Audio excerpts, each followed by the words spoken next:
In this video, I want to show you how you can receive crypto on Binance. Now what you want to do is make sure that you have a verified account, so make sure that you verify it first, and after that go to your wallet and go to Spot. Once you're inside of the Spot, you want to click on Deposit up here, and you can also do this from the mobile app. Click Deposit and then just buy with USD. If you click on this, you'll see that you can choose your currency as well as what kind of crypto you want to get. So you can get Bitcoin, and then you can just do it from in here. Another thing you can do is if you go back here to the wallet, you can also press transfer.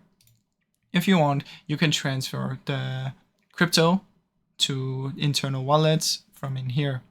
Now, if you want to send or receive crypto from an external wallet, you have to do it from the app. So open up the app and then you want to go in there and there will be a transfer button. Now, I really hope you enjoyed this short video. If you did, please leave a like and subscribe, as it helps me out a ton. Thank you so much for watching.